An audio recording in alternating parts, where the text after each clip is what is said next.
Isika moa tsy manao live ataontsika hoe periodika raha tsy misy antony manokana fa androany zany dia mba te hifampizara kely aminareo mpanaraka ny pejy aho ary tsindriko manokana ho atsika manaraka ny mouvement fanorenana miabo zay hitondranay fanazavantsaina ho atsika manoloana ny raharaha-pirenena. Misy fomba fitenina izay foana eto amin'ny pejy eto hoe mila mahay manavaka atsika entre ny atao hoe réalité sy vérité. Averina isika eto zany dia mpianary nanao lecture de second degré fa tsy influencer-ny olona am'izay teny ataony olona. Dikan'izay zany dia tezaina atsika beazina asika anana lecture mahay mitrandraka ny vérité ao ambadiky ny réalité. Ny réalité zao a de situation mitranga na vaovao miseho.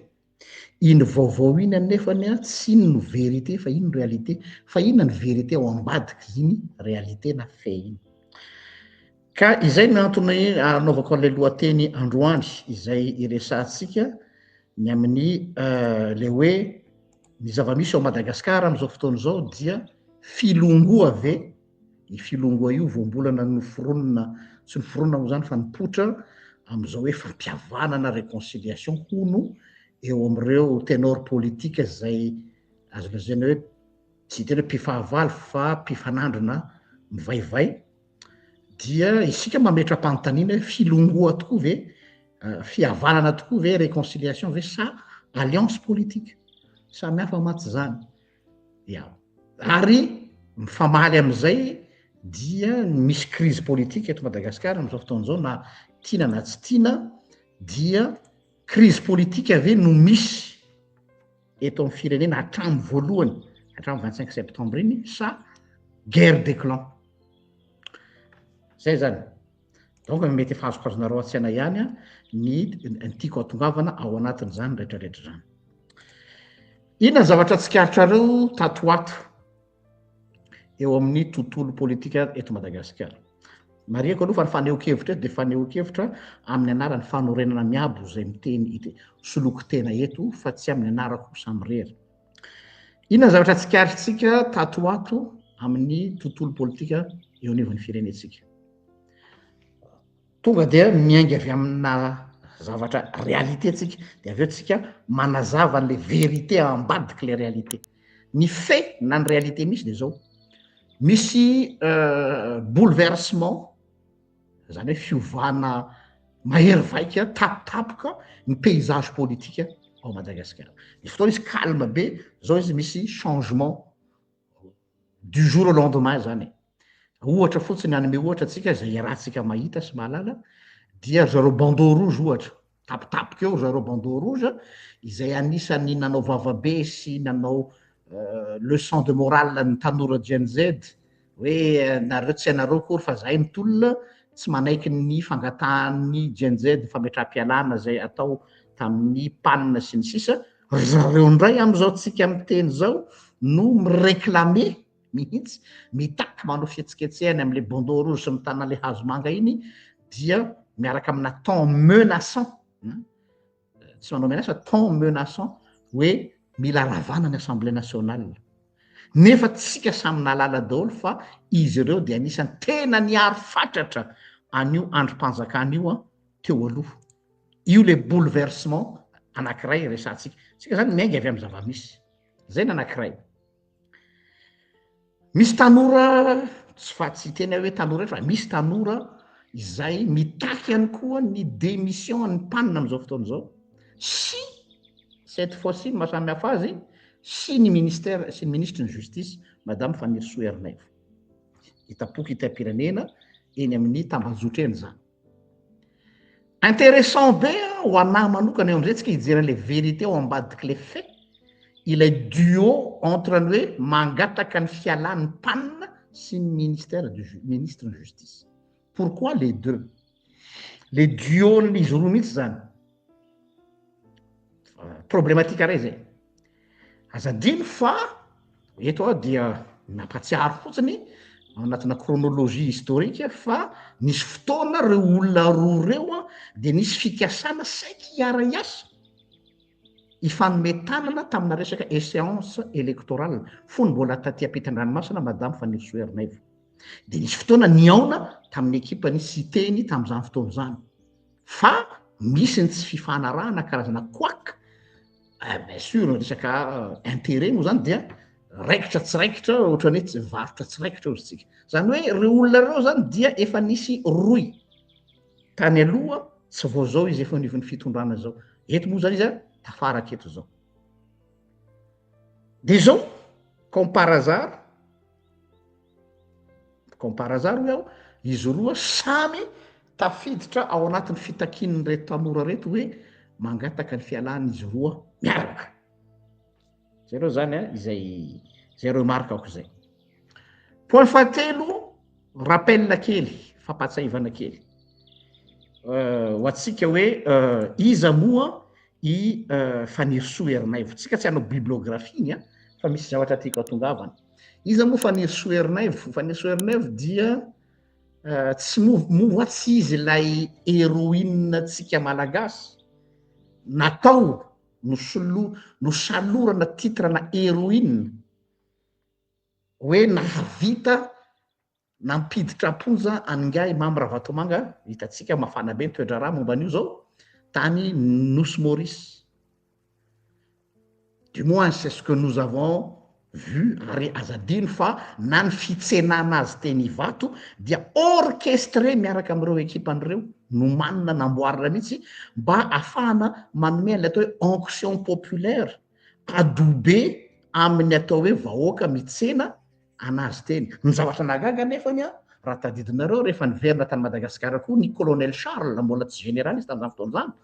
azadino fa anisan'ny mpitolona mafana fo koa zany contre ny régime teo aloha nefa ny fitsenana azy dia azo lazaina hoe mangingina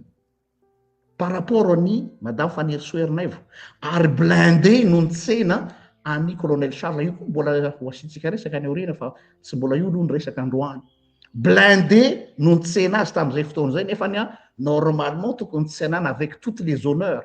ho an'ny colonel Charles fa dia ohatrany hoe zavatra lasa banal izy fa vela koa any io fa za zany manao chronologie fotsiny aveo tsaronareo a fa nisy fotoana napekarina amin'ny farany ambony eo ambonin'ny piédestal zany lehilahy atao hoe Kofalidaya zany tena nosesefana zany Kofalidaya zany zany tsika maraina atoandro hariva ohatrany fanafodiny dokotera ray maraina ray atoandro ray hariva mitambajotra tonga de matraquage mihitsy hatramin'ny olombe de samy nanao hoe olona toy izao olona toy izao io ny sesisesy mihitsy voky mihitsy tsika damina fotoana zany ary izany lehilahy Kofalidaya zany no lazainy madame Fanirso Ernaivo hoe izy olo no nametraka plainte hamatorana angay Ravatomanga any amponja izy ono manao ono eto satria tsy zay no marina fa araky ny vaovao zay entsika tetsy teroa dia plainte zay nataon'ny colonel Patrick any no araky ny femande Ampon et Verne fa nalain'ireo de nataony amin'ny anarany nga Kofalidaya mba hametrahana foana n'lay statut na héroïne zay le izy dia reo roa reo zany a tadidinareo nanao video teto tam'le resaka le fikambanany zareo iny hoe président d'honneur tao anatin'izany nga Daya donc Daya et Fanirso de mèche tam'ireny ary izy mihitsy aza no nanindry mafy hoe no izy natonga ny Ravatomanga miditra voatazona any amponja de en même temps mampatsiaro anareo fait za eto zany tsy manao commentaire aloha fa mampatsiaro fait fotsiny satria mora manadinotsika dia tadidinareo le scandale l'appel téléphonique ningahy Kofalidaya tamin'ny madame Raissa izay mahakasika ny Fanirso dia hita tsara zany fa hoe de mèche reo Kofalidaya sy Fanirso entre-temps nisy information ny circule teto amin'ny Facebook fa araky n'io communication dia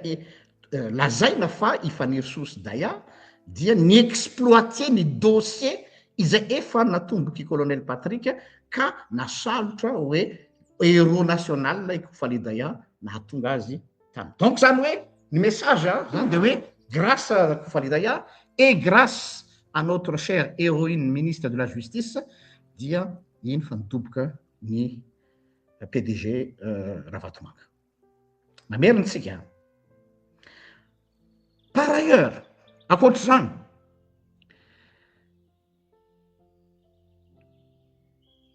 raha mijery ny publication nivoaka tao ao tsika sy ny feo mandeha dia nivoizina am'izao fotoana zao hoe everina fa ny ministre ny justice dia mety apetrakintsika foana aloha ny conditionnel fa tsy miafirme tsika miasa au bénéfice na certain oligarque karana heverina voizina zany feo zany kanefa raha miteny karana tsika il y a karana et karana tsy azo atao anaty kitapo ray dolo ny olona rehetra dia eo am'izay tsika eto tsika zany zao tsy hanao langue de bois fa tena ilaza mahitsy hoe tsika mahalala tsara mihitsy raha ny tantaran'ny firenetsika fa ireo olona reo dia isan'ny atao hoe faiseur de roi zany hoe ireo no mpamatsy ireo futur politicien hitondra mandraka ankehitriny de misy feo mandeny am'izany. Ngiahy Koufali Daya tam'izay fotoan'izay dia rehefa nivoizina hoe izy no tena héros kanjo il n'était qu'un simple coursier andreo grosse tête reo fa natao fanainina mihitsy nasina couronne eo ambony lohany mba tsy ahatonga atsika hikaroka lavitra hoe fa iza marina moa no mampaniraka sy mampanao zavatra na tsikaritra ve ary nareo am'izao matsikaritra ve isika am'izao fotoana zao fa tsy mahare resaka firiny amin'ny olona intsontsika comme par hasard tsy mi disparaître dans la nature izy fa on ne parle plus. Un héros national zany il doit occuper l'espace médiatique en permanence fa hitanao mihitsy hoe c'était le parfum du moment dia nandeha mihitsy ny vague de promotion natao tam'izany fotoana zany de am'izao raha matsikaritra nareo kindraindray anao mba mahay mianara zany Koufali Daya zany fa naninona pourquoi il s'est évaporé comme ça dans la nature. Un grand homme comme lui, un financier comme lui, araky namarotana azy tamitsika, de possible ve hoe comme ça tsisy resaka. Tatoato ho resaka eto. Ahoana ny traduisena an'io silence io? Tadidio tsara fa ny fahanginana dia miantsoantso mafy loatra noho ny olona mitabataba. Le silence fait plus de bruit que les cris sur les montagnes. Donc, io silence io, comme par hasard, mitombe ao anatin'le contexte am'izao fotoana zao, heverina fa misy feo mandeha, misy bruit mandehandeha, bruit de couloir hono, ataontsika hono aloha, rumeur. Fa manakaikaiky ny mety ho fivoahany ngia Ravatomanga. Fa nandrify amin'io le izy. Talohan'ny reny izy wow! Champion du monde, l'héros de Madagascar, avec l'autre héroïne avec. Zao, manomboka an'ireny resaka Ravatomanga ivoaka sa tsy ivoaka, mandeha daholo ny communication mo ny pro fitondrana tsy maintsy miteny tena tsy tafavoaka izy fa ny sasany teny hoe mbola mitohy ny fitsarana, tsy diratsika iny, fa tsika zany resaka fait sy chronologie dia fanandrify amin'io totrany mangingina ary etsakilany ihany koa ny accord politique izay efa nilazaina teto hoe fandaniam-potoana ny fanaovana ny concertation nationale satria tsy andeha amin'ny laony zany io fa na tiana na tsy tiana tsy afabela amin'ny sadaiky tsika na tiako izy na halako izy dia ny fait dia fait foana de tonga zany ny accord politique efa manomboka mandeha gauche à droite dia ny sadek koa manao ny ataony entre guillemets zany hoe fa mametraka ny droit de vetony entre parenthèse fa langage diplomatique avoaka amin'ny télévision any tsy midika mihitsy hoe mandeha mizotra araka ny tokony izy fa langage diplomatique en public ary hafa ny dinika ny ambadiky ny rideau zany mampiseho fa Daya n'est pas le boss tsy izy mihitsy zany numéro 1 fa izay namidy tamitsika de nanana titre PDG mihitsy ary izy de nandeha le vazivazy hoe PDG sans entreprise pas pour concurrencer l'autre PDG avec tout un consortium d'entreprise de tsy zany no miteny an'izany fa Ingay Rosy izay anisany nanao promotion ny Daya ny teny hoe non tsy bandikely ohatran'ireny ozy izy no atao hoe chefny mafia zay le teny nataony Rosy tsy bandikely ohatran'ireny boakely aneny ozy izy ka tsy iny mihitsy no chefna mafia misy sous-entendu eo zany hoe ce n'est que le valet mais le boss point d'interrogation c'est une autre affaire une autre histoire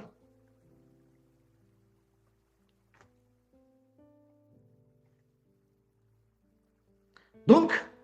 vokatry zany inona ny zavatra hitatsika am'izao fotoana zao misy olona zay azo lazaina hoe lobbying manao midiriger ny opération via zany raha atao zany compte via nyreo olona reo satria qui dit Daya dit Vanirso qui dit Vanirso dit Daya ary araky ny feo mandeha tsy za no miteny an'izany fa za mirapporte fotsiny dia heverina fa ireo boss mandidina mampiasa an'ireo olona reo dia ils ont intérêt que Ravatomanga soit coffré le plus longtemps possible satria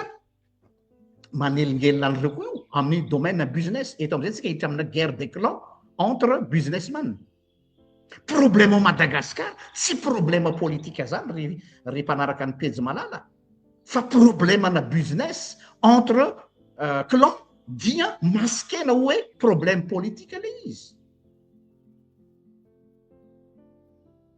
donc misy olona mahazo intérêt financier tsy mbola miresaka politika ny hitazomana maharitra ny Ravatomanga any amponja mba ahafahana manao zay azo ny atao dia mampiasa ny appareil d'état araka zay azo atao mety député mety sénateur mety je sais pas mety miaramila police gendarme mpitondra fanjakana fanao zany le pouvoir et le lobbying jamais reo misaraka tsisy olona matoa ianao manana pouvoir politique mipetraka tsara eo anivon'ny firenena de satria ianao efa nankatoavin'ny financier anankiray na groupe de financier anankiray na groupe de lobbying anankiray na groupe de pression anankiray fa tsy possible mihitsy hoe misy ovny en politique mipotra avy any qui s'appelle Michael Randrinirina de tonga de hoe miakohoka am'izao tontolo zao tsy maintsy misy financier tsy maintsy misy groupe de pression tsy maintsy misy groupe de lobbying zay vao mipetraka amin'ny pouvoir aloana anankiray nanomboka hatrany amin'ny fitondrana hatram'izay zany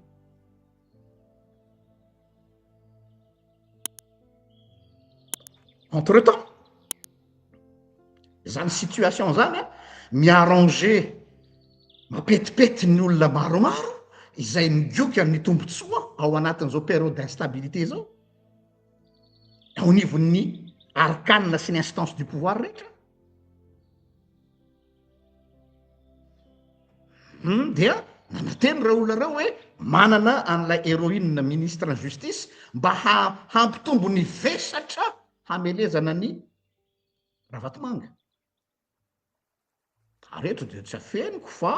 ataoko mahitsy eto ty a sao de lazain'olona fa hoe be resaka aho eny na de zaho en personne aza de ny abordeva ny rahavavin'ny ministre ny justice tamin'ny fotoan'andro hoe mba ntadiavanao olona pasteur sao de misy olona any afaka manao témoignage mba hampitombo ny vesatra ahafahana mitazona azy any amponja je le dis ici haut et fort raha ataotsika hoe hono ozy ranona de tsy mitombona fa anisany nabordena tam'izany fotoana zany Je ne peux pas trouver un témoin comme ça, hein? C'est pas mon affaire. Pour vous dire, oui, tena nataony tous les moyens. Fampatsahivana anankiray ihany koa. Manao karazana rappel de fait foana tsika. Rappel des faits. Panne, satria nyteny hoe ny fandrososom-pantsika, panne, monsieur Cité Nandriana Soloneko, dia nangataka tamin'ny député, raha tadidinareo, ny idestituena ny Andry Rajoelina. Mamerina kely tsika. Nahita an'izay ny président Andrinina Rajoelina dia tadidinareo lay izy nanao déclaration ny amin'ny dissolution izay raha sy diso ny Assemblée nationale. Ce qui veut dire, logiquement, ny député mapara rehetrarehetra dia izy étaient mainy endimoandro zao satria samy manana ny toerany dia ny changer camp dia inona tanteraka niny destitution nataony Assemblée nationale iny satria raha ohatra ka nanaraka ny atao hoe consigne ny camp zareo izy tsy possible mihitsy ny destitution fa mahatonga nisy ny destitution dia satria niova camp izy ireo et ainsi de suite amin'izao fotoana zao dia mihamazava le izy satria ny forona miaraka ao anatin'le VFM le vondrona izy rehetra ny akabeazan'izy rehetra. Magaga zany hoe fa mpaninona dia misy moa feo mandeha tsy zany tena zany fa feo mandeha micircule hoe nisy promesse n'attribuer n'ireo député ireo mais asa jusqu'à ce jour est-ce qu'ils l'ont reçu ou pas,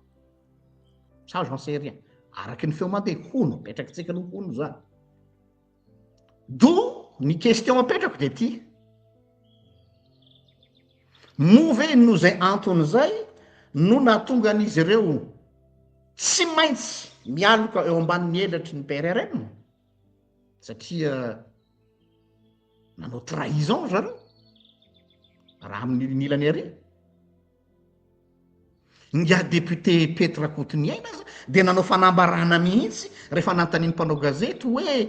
ahoana zao zavatra zao satria hoe ao ambanin'ny fiain'ny PRRM zany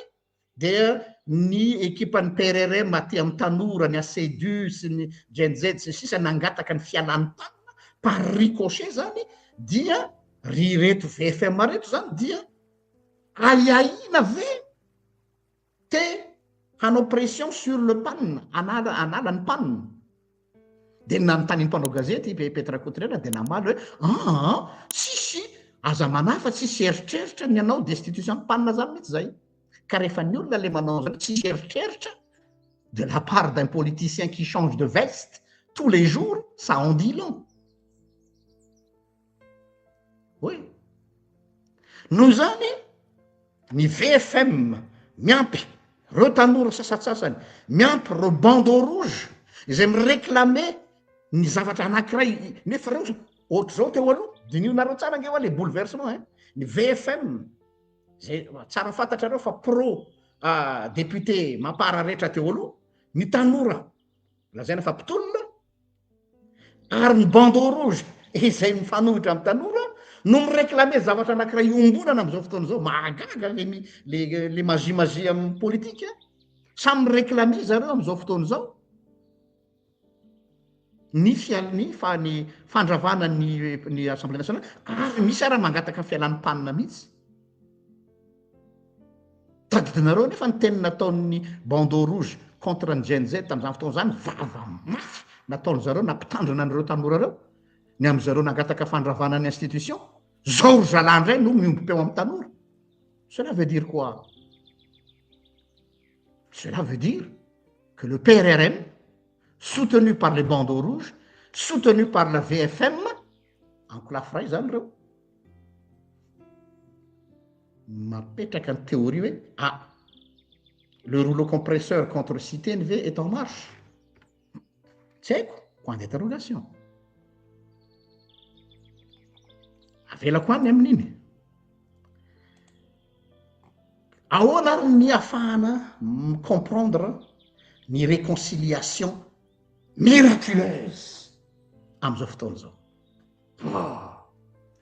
Fitiavana rano velona dia tamin'nymory zalampamono afo miady mafy amiko hoe ianao mba pastera de tsy mafaly ve ianao fihavanany olona mba ena tokony hoentina ambavaka de ho za hoe zaho a mitondra ambavaka ny vrai réconciliation fa tsy mitondra ambavaka ny hypocrisie de réconciliation tsy za pastera mihitsy no ampianarinao an'izany fa tena mibebaka ny olo anankiray ka tena mifamela heloka de oui fa tsy fausse réconciliation zay moa tonga teny hoe réconciliation spectaculaire zany hoe c'est du spectacle manina miteny an'zany primo voalohany indrindra tadidinareo ngia mila vonjy député mila vonjy le nanao scénario mampomebe izy sy teny tao amin'ny assemblée nationale nanao spectacle nampome an'izao tontolo zao nandeha daholo hoe zay hitondra mandrak'zay e de namaloko ngia mila vonjy de nandeha am'izay ny fandefa piky teo namenatra mihitsy hitapoko hitapirenena hoe ohatran'ireny zazakely miady any amin'ny tokotany récréation satria tsisy enatra ntsony rehefa ny fahefana mivoakitiky am'izao tsika miteny zao mila vonjy main dans la main avec le PRRM alléluia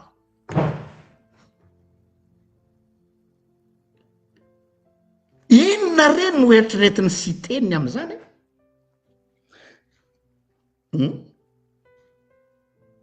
main dans la main avec le PRRM mila vonjy izay sakay sy maso tamy sy teny dia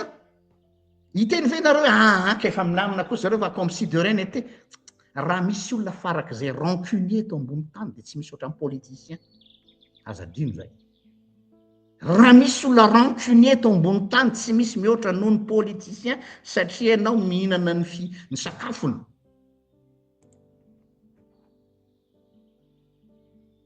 de mipetraka zany fanontaniana hoe sa ve manœuvre zany isolena ny mpanina satria jereo tsara raha nanaraka an'le fanazavako teo relohany hoe efa mitambatra daholo retsy le olona sy mahay miaraka mitambatra tsy fidiny manœuvre ave pour isoler le panina sa fomba anankiray ezahana andraisana lahatra ny sadaiky hoe efa tena mba inclusive kosa anie le zava-misy eto satria la preuve jereo reto député ny régime teo aloha miaraka aminay mba tsy isiny le tena atao hoe inclusivité tena izy araky le accord politique reo mpitondra satria accord politique zany matsy reo hery rehetra misy teo HVM TIM TGV tsy haiko daholo le MMM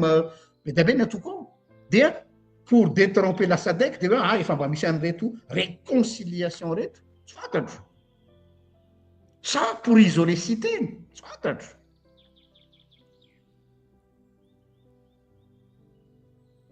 ireo olona izay miaraka amin'ny PRRM am'izao fotoana zao zay lazaina fa manao ny réconciliation lazaina fa manao réconciliation marina ve no misy sa alliance politique toy ny fanao mahazatra zay tsy mena mivadika reo olona reo satria tsy manana déontologie mihitsy tsy manana étika ny mpanao politika malagasy arak'le hoe l'ennemi de mon ennemi et mon ami ny sasany zany moa de mahalaza mihitsy hoe ny adalany no tofofa ny rehefa ana de mila mandefitra ihany fa raha-pirenena izy ny fitahanareo am'izany fitenenana marivo salosana zany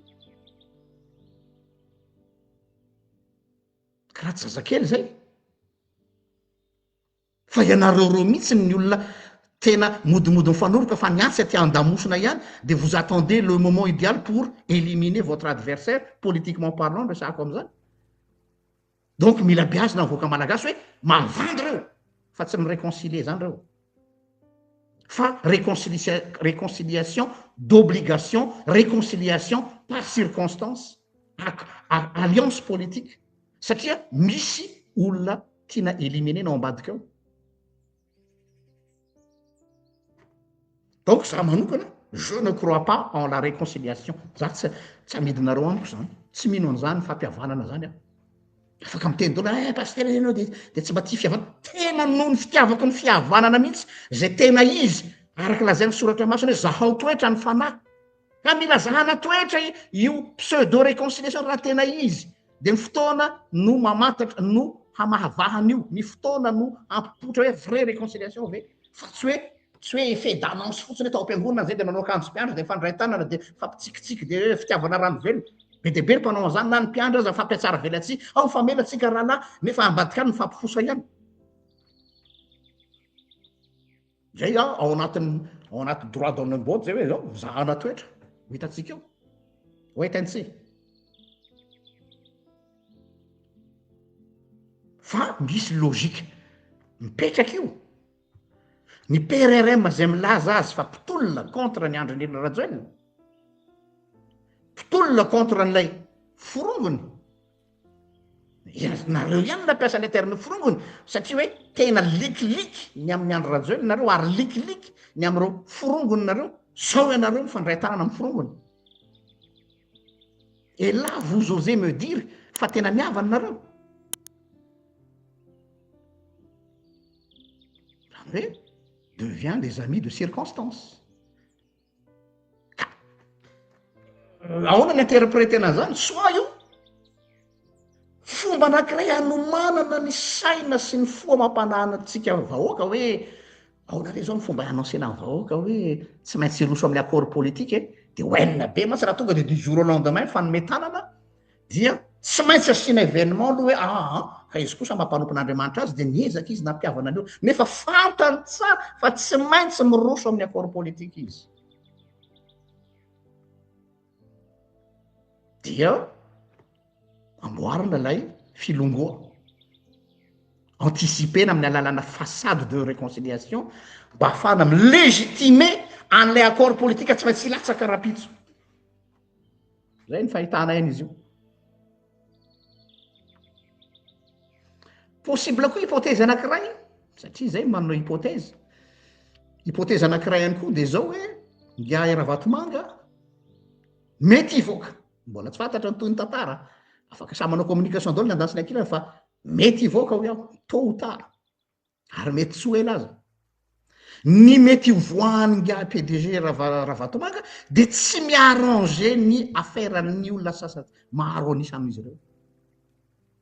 noho zany tsy maintsy na de tsy te hiaraka am'ireo raha tsy maintsy manao alliance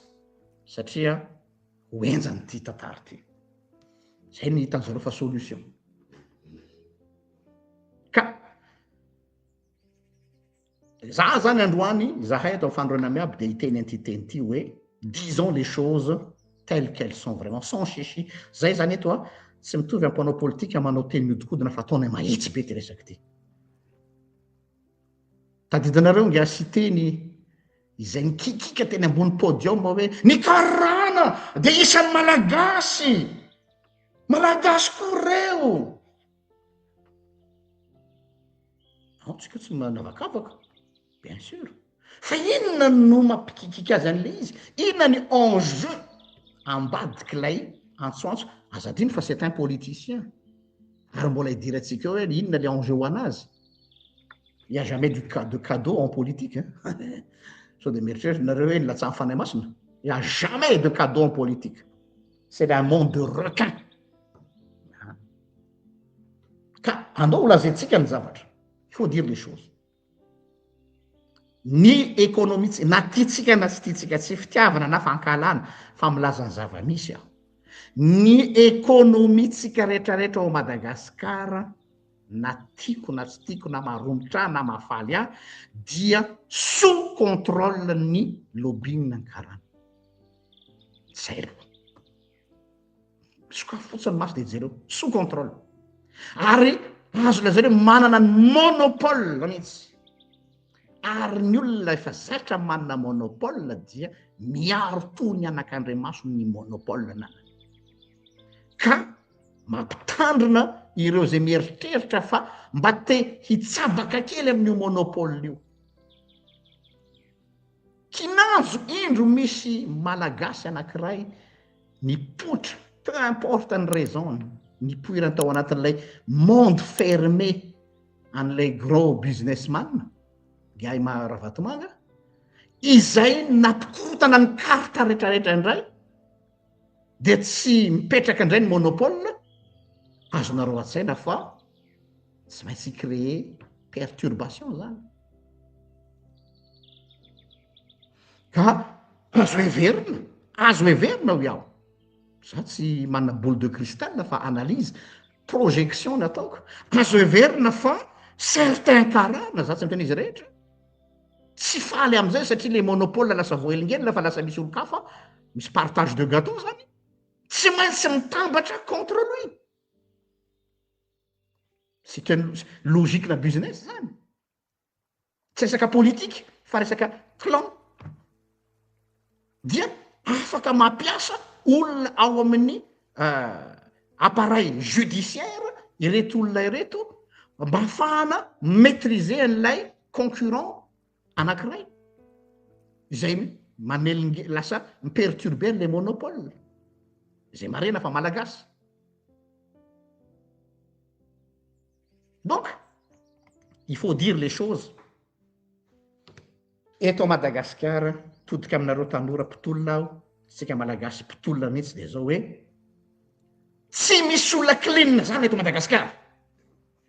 manomboka hatrany amin'ny tsiranana ka hatram'izao tsy misy na ny ray na mpiandry izy na franc-maçon izy na tim izy na inona izy na ina izy ny olona mandeha amin'ny passion no miteny ka izy milay kosa zao oui satria subjectif ianao nahazo maminy taminy fianakavianao nahazo poste ianao ninona dobera ianao mety nahazo poste tamin'ny TGV ianao mety tafiditra atao amin'ny Sodiat ianao mety nahazo poste atao amin'ny Filatex ianao donc tsy maintsy miaro ny biftek ny tsirairay za tsy ady hevitra any am'izany ary c'est une logique samy mamelo mandeha manjanaka tsika donc sans sisy za eto fanorena miaby de laza mahitsy be androany hoe en tant que mouvement politique zahay izay mivoy ny atao hoe souveraineté Madagascar qui prime priorité aloha any Madagascar zay ny mahaery ankavanana anay ka raha sanatriavina tsy ataoko hoe sanatria raha toka tsy maintsy satria enao ane tsy any amin'ny abakabaka eto ambony tany ary rehefa nisy olona nametraka ny fitsipy-dalao eto hoe ary iza mametraka ny fitsipy-dalao zay tompony voly celui qui paye qui domine c'est une réalité dure à entendre tsy afaly anareo zavatra lazao fa je le dis quand même parce que zatra idéaliste be loatra ny sasany fa tsy any amin'ny planète Mars atsika tompoko lasy tompoko ao fa eto ambony tany ka à un moment donné tsy maintsy safidy tsika vahoaka malagasy entre la peste et le choléra inona safidinao averiko indray à un moment donné tsy maintsy safidy ianao entre la peste et le choléra ary fantatrao zany fa mody faniny ianao vahoaka malagasy satria anao miidealize olona de nanay ny etika anay de tsotra zay tsy mba ohatran'ny mpanao politika sasany miodikodina fa nanay mahitsy be ny éthique zay raisiko de ny atao hoe le moindre mal ao ambadiky zany teniko zany le moindre mal misy mal partout tsisy afabela am'zany tsika nandray azy fa aiza misy moindre mal mba azahoany Madagascar le minimum d'avantage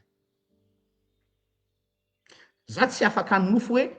tena tafavoaka mpanaky anefa irariko zany c'est ça l'idéal fa za aloha manomboka step by step manomboka amin'ny hoe atomboy amin'ny zavatra kely aloha hoe aizany mba azahoan'le fireneko tombony na de kely aza toy zay nefa kely opelatany aza mbola esorina aminy azonao raha ve aloko zany mahita an'le fireneko hoe mba mahazo kely izy de famba zay aloha de hitariny iny toy zay lefa kely opelatany mbola esorina aminy zay le raisonnement le atao hoe le moindre mal ka ho anay en tant que souverainiste ny fanorena miabo de priorité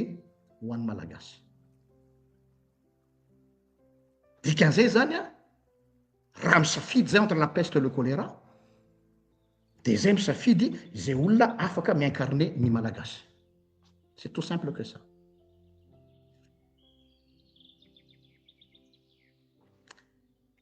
bref en politique les mots d'ordre zany de ty trahison intérêt alliance calcul izy jiaby reo samy mihinana an'izany mavandy zay mpanao politika tsy mihinana an'izany trahison intérêt, alliance, calcul. Misy mpiteny mivatana mihitsy ary ny sasany eto amin'ny Facebook hoe ka fitsokany rivotra dia nino izy manao alliance satria ny alliance iny niankina ny intérêtany ka zay niankina ny intérêt tsy mampanina azy manao trahison. Voilà. Eto Madagasikara na tiatsika na tsy tiatsika tsy misy na iray manana ligne politika mazava fa ireo no ligne mitondra azy. Averiko indray ny teniko ianareo midera ohatra nyo Poutine io ohatra. Poutine zao, oui. Fa mba juste manaova analyse kely tsotra fotsiny. Rehefa tonga teo amin'ny fitondrana Poutine, mba ahafahany mametraka ny pouvoirany, ny fahefany, dia inona ny zavatra nataony? Dégageny aloha ny oligarque rehetrarehetra izay nanimba ny Russie, zay nanelingelina azy. Dia tsy possible mihitsy hoe dégagenao ny oligarque dia tonga dia paradisa Russie. Fa tsy maintsy ny soloana oligarque hafa teo en place n'ireo oligarque reo, tantarany tao Russie zany. Dia ny créena mihitsy aza groupe d'oligarque vaovao, ny façonneny Poutine amin'ny imaginy mba ahafahany mametraka ny fahefany sy ny toerany. Le monde fonctionne comme ça. Na io Macron io, na io Trump io. Donc, aokatsika tsy famitaka. Tsy misy pouvoir sans force financière. Tsisy zany. Ho anareo tanora mpitolona io. Tsy misy pouvoir sans force financière.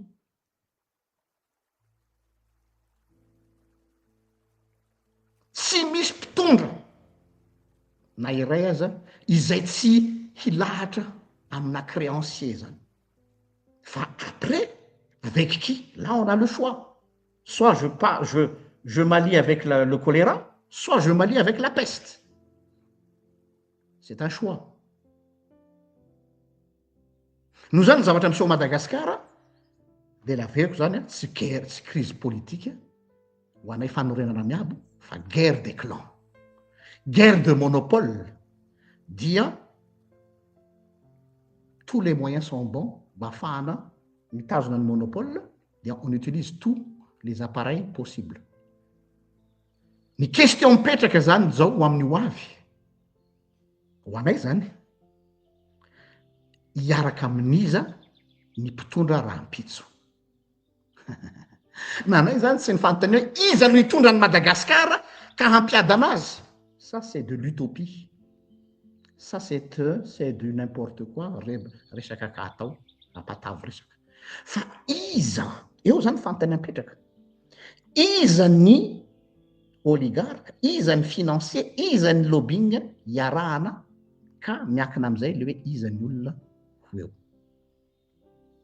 Fa madikay zany fanontaniana hoe iza aloha le partenaire, zay vao mieritreritra hoe iza ny olona hofidiana. Fa tsy le olona hofidiana, zay vao le partenaire. Mazava ve? Bon. Ny réforme ny état zay atao rehetrarehetra, zay ho ataony mpitondra rehetrarehetra dia gesticulation fotsiny io. Satria rehefa tsy mikitikitika ny tombontsoan'ilay lobbying zay mametraka ny fahefany dia ireny lay lazany hoe réforme atao ary manome marge de manœuvre. Donc ny question zany mipetraka dia zao hoe quelle force de lobbying no afaka hanome ahy marge de manœuvre amin'ny fitondrako ny firenena raha za zany natao hoe mpitondra. Quelle force de lobbying no afaka hanome le maximum de marge de manœuvre. Donc karazana arithmétique io zany. Tsy resaka hoe tiako be sy fa bogosy, nianatra be. Les marges de manœuvre amina gouvernance na tiatsika na tsy tiatsika tsy maintsy miankina amin'ny lobbying. Verina amin'ny resaka guerre des clans foana ny resaka zany. C'est comme ça que le monde tourne. Vérité masosotra be zavatra lazaiko zao fa tsy maintsy lazaiko. Donc mahaiza manao safidy aritsika. Aiza ny safidinao plutôt. Dia maha-pasteur ahy moa dia indramiko ny tenin'ny soratra masina, tantaran'ny soratra masina, tantaran'ny zanak'Israely. Mitovy amin'ny situation zanak'Israely tsika. rehefa nivoaka avy any amin'ny fahababoana ao anatina krizy zany rava ny mandany Jerosalema zany hoe tsy souveraineté ntsony rava ny tempoly donc na ny fivana raha ambony ambany rava ny fitondra ny élite gababo capture d'élite exactement corruption tao Jerosalema farany ambony zany hoe tsisy tany tsisy lalàna tsisy fanjakana fa samy mandeha samy mitady tsy maintsy aorina indray nefa le firenena de tsy maintsy nanao choix stratégique ny zanak'Israely soit hilahatra amin'ny égyptien ireo ny force tamin'izany fotoana zany soit manaiky ny captivité ny babylonianina arao ny soratra masina soit handeha hilafika any amin'ny égyptianina i Nebo tamin'izay fotoana zay ny empereur mpanjaka égyptien izay nanao yeux doux nanao zay andresana dia nironanakany zanak'Israely de niteny Andriamanitra tamin'ny Jeremia hoe tsy makany amin'ny égyptianina ianareo fa maneke ny fahababony babylonianina inona ny antony efa théorie le zany vao azo hoe fa maninona moa zany na le choix stratégique an'Andriamanitra hoe babylonien fa tsy égyptien satria rehefa babo tany Babylone ny zanak'Israely dia civilisation anankitelo no ny façonné azy pendant 70 ans zareo tany Babylone lava be zany bien sûr fa tsy maintsy nanao refondation voaka am'izay le mot tsy maintsy manao refondation en Israël sur le plan gouvernance en Israël donc il avait besoin d'une formation mila formatena mihitsy zany civilisation anankitelo no ny formé ny zanak'Israely vita ny formation mody am'izay nareo zandriamanitra civilisation chaldéenne civilisation perse ary civilisation grecque samienjana daholo zany civilisation chaldéenne civilisation perse civilisation grecque les trois monstres de la civilisation de l'antiquité ireo no ny façonné ny élite jiosy izay babo tany Babylone